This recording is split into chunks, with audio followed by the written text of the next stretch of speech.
भागवत गीता, जिसे अक्सर गीता कहा जाता है, 700 श्लोकों वाला एक हिंदू धर्म ग्रंथ है जो महाभारत का हिस्सा है। यह कुरुक्षेत्र के युद्ध क्षेत्र पर भगवान कृष्ण और योद्धा अर्जुन के बीच संवाद है। अर्जुन एक नैतिक दुविधा का सामना करते हुए अपने एसेंसिटी कृष्ण से पाथ दर्शन चाहता है, जो खुद को सर्वोच्च सत्ता के रूप में प्रकट करते हैं। कृष्ण की शिक्षाओं में कर्तव्य, कर्म, ज्ञान, भक्ति और स्वयं और ईश्वर की प्रकृति सहित कई दार्शनिक और आध्यात्मिक विषय शामिल हैं। गीता का ज्ञान समय और संस्कृतियों से परे है, जो मानवीय स्थिति और मुक्ति के मार्ग में गहरी डिफरेंस दृष्टि प्रदान करता है।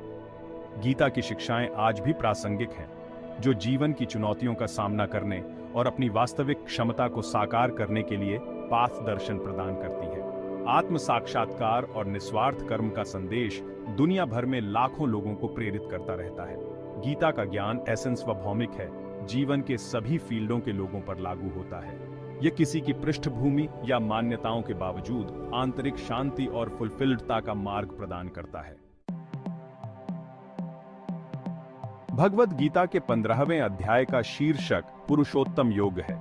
यह अध्याय परमेश्वर की प्रकृति के बारे में गहराई से बताता है, जिसे अक्सर पुरुषोत्तम कहा जाता है।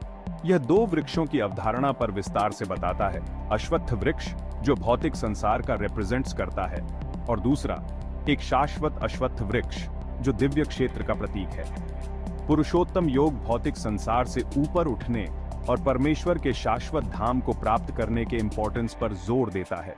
यह स्वयं और ईश्वर की वास्तविक प्रकृति को समझकर जन्म और मृत्यु के चक्र से मुक्ति का मार्ग बताता है। यह अध्याय आध्यात्मिक साधकों के लिए महत्वपूर्ण है, क्योंकि यह योग के अंतिम लक्ष्य की स्पष्ट समझ प्रदान करता है। यह इंडिविजुअल और परमात्मा के बीच के संबंध की व्याख्या करता है। पुरुषोत्तम योग की शिक्षाएं दृष्टिकोण में गहरा शिफ्ट ला सकती है, जिससे व्यक्ति अधिक एसेंस तक और पूर्ण जीवन जी सके। यह भौतिक गोलों से विरक्ति और ईश्वर से गहरे संबंध को बढ़ावा देता है। 15वां अध्याय 2 पेड़ों के रूपक से शुरू होता है। कृष्ण बताते हैं कि एक अश्वत्थ का पेड़ है, जिसकी जड़ें स्वर्ग में हैं और शाखाएं नीचे की ओर हैं। कहा जाता है कि इसके पत्ते वैदिक भजन हैं, और जो इसके फ्रूट्सों से लगे रहते हैं वे जन्म और मृत्यु के चक्र में बंधे रहते हैं। यह वृक्ष भौतिक संसार का रिप्रेजेंट्स करता है, जहां हमारी इंद्रियां और इच्छाएं हमें कर्म के चक्र में बांधती रहती हैं। हम अपने एक्शनों के फ्रूट्सों से अटैच्ड रखने लगते हैं, जिससे अंतहीन दुख और पुनर्जन्म होता है। हालांकि कृष्ण एक और वृक्ष की बात करते हैं, एक शाश्वत अश्वत्थ वृक्ष जिसका वर्णन उल्टा है, जिसकी जड़ें ऊपर और शाखाएं नीचे हैं। यह वृक्ष दिव्य क्षेत्र का रिप्रेजेंट्स करता है, जो सच्चे ज्ञान और मुक्ति का स्रोत है। इन दोनों वृक्षों के बीच के अंतर को समझकर हम भौतिक संसार के आकर्षण से खुद को अलग करना शुरू कर सकते हैं और अपना ध्यान ईश्वर की ओर लगा सकते हैं। जन्म और मृत्यु के चक्र से मुक्ति पाने के लिए यह समझ आवश्यक है। कृष्ण इस बात पर जोर देते हैं कि व्यक्ति को वैराग्य के अस्त्र से इस भौतिक मोह के अश्वत्थ वृक्ष को काट देना चाहिए। वह अर्जुन से उस धाम की तलाश करने का आग्रह करते हैं जहां से जाने के बाद कोई वापस नहीं आता, परमेश्वर का शाश्वत अबोध। वैराग्य का अर्थ संसार का त्याग करना नहीं है, बल्कि संसार के प्रति आसक्ति का त्याग करना है। यह हमारे कार्यों को स्वार्थी इच्छाओं या परिणामों के डर से प्रेरित हुए बिना करने के बारे में है। यह वैराग्य हमें बाहरी परिकंडीशनियों से स्वतंत्र, सच्ची इंडिपेंडेंटता और आनंद का एक्सपीरियंस करने की अनुमति देता है। इसी वैराग्य से हम अपने भीतर और अपने आसपास गौड़ीय उपस्थिति को महसूस करना शुरू कर सकते हैं। कृष्ण हमें आश्वासन देते हैं कि ईश्वर के प्रति समर्पण करके, अपने एक्शनों और उनके फ्रूट्सों को परमेश्वर को समर्पित करके हम भौतिक संसार की सीमाओं को पार कर सकते हैं और शाश्वत धाम को प्राप्त कर सकते हैं। यही पुरुषोत्तम योग का सार है। खंड 5 कर्म क्षेत्र और उसका झांता। इस अध्याय में कृष्ण क्षेत्र और फील्ड की अवधारणा का परिचय देते हैं। वे बताते हैं कि शरीर क्षेत्र है और भीतर रहने वाली आत्मा क्षेत्र का झांता है। शरीर अपनी इंद्रियों, मन और बुद्धि के साथ कर्म क्षेत्र है। यह वह भूमि है जहां हमारे सुखद और अप्रिय दोनों तरह के एक्सपीरियंस प्रकट होते हैं। दूसरी ओर आत्मा इस क्षेत्र के भीतर होने वाली हर चीज का शाश्वत अट्रांसफॉर्मेशनशील साक्षी है। यह शरीर या मन की सीमाओं से बंधा नहीं है। मुक्ति प्राप्त करने के लिए क्षेत्र और क्षेत्र के झांता के बीच के इस अंतर को समझना महत्वपूर्ण है। यह हमें शरीर और मन के साथ पहचान से खुद को अलग करने और शाश्वत आत्मा के रूप में अपनी वास्तविक प्रकृति को महसूस करने की अनुमति देता है। खंड 6 सभी में परमेश्वर का निवास है। कृष्ण आगे बताते हैं कि एक और है जो सभी प्राणियों के भीतर परमात्मा या परमात्मा के रूप में निवास करता है। यह परमेश्वर ही समस्त जीवन और चेतना का स्रोत है। वह हमारे सभी कार्यों, विचारों और भावनाओं का साक्षी है। वह हमारे एक्शनों का फल देने वाला है, फिर भी वह उनसे अछूता रहता है। अपने भीतर परमेश्वर की उपस्थिति को समझना हमारे जीवन को बदल सकता है। यह हमें गहरी शांति और कृतज्ञता की भावना से भर सकता है, यह जानकर कि हम कभी अकेले नहीं हैं। यह एहसास हमें अपने भीतर और अपने आसपास ईश्वर की सेवा के लिए अपने कार्यों को समर्पित करते हुए उद्देश्य और अर्थ का जीवन जीने के लिए भी प्रेरित कर सकता है। खंड 7 दीप्तिमान सूर्य और प्रकाशमान चंद्रमा। कृष्ण परमेश्वर की प्रकृति को समझाने के लिए सूर्य और चंद्रमा के सादृश्य का उपयोग करते हैं। वह कहते हैं, मैं स्प्लेंडर्सवी सूर्य का तेज हूं और चंद्रमा की चांदनी मैं हूं। जिस प्रकार सूर्य अपने प्रकाश से संपूर्ण जगत को प्रकाशित करता है, उसी प्रकार परमेश्वर संपूर्ण ब्रह्मांड को चेतना से प्रकाशित करता है। वह समस्त ज्ञान, बुद्धि और शक्ति का स्रोत है। और जिस प्रकार चंद्रमा सूर्य के प्रकाश को परावर्तित करता है, उसी प्रकार हमारी व्यक्तिगत चेतना परम चेतना का प्रतिबिंब है। हम सभी गौड़ीय ज्योति की चिंगारियां हैं। प्रत्येक में अपनी वास्तविक प्रकृति को साकार करने की क्षमता है। इस संबंध को समझकर हम अपने भीतर मौजूद अनंत क्षमता का दौरण करना शुरू कर सकते हैं। हम अपने विचारों, शब्दों और कार्यों में ईश्वर के गुणों को प्रतिबिंबित करने का प्रयास कर सकते हैं। खंड 8 आत्मा की जर्नी। कृष्ण मृत्यु के बाद आत्मा की यात्रा के बारे में बताते हैं।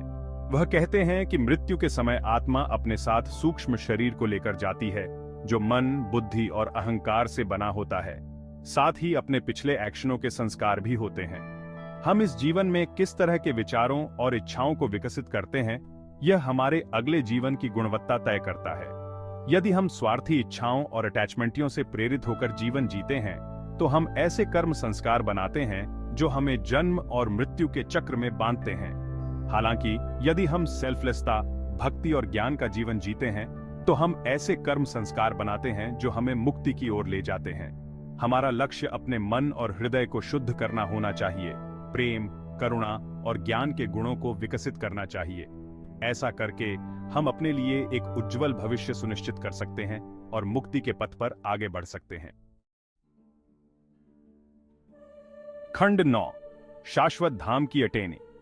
कृष्ण शाश्वत धाम को प्राप्त करने की प्रक्रिया का वर्णन करते हुए कहते हैं कि जो लोग शरीर और आत्मा, क्षेत्र और क्षेत्र के झांता के बीच के अंतर को समझते हैं और जिन्होंने अपने एक्शनों के फ्रूट्सों से खुद को अलग कर लिया है, वे परम को प्राप्त करते हैं।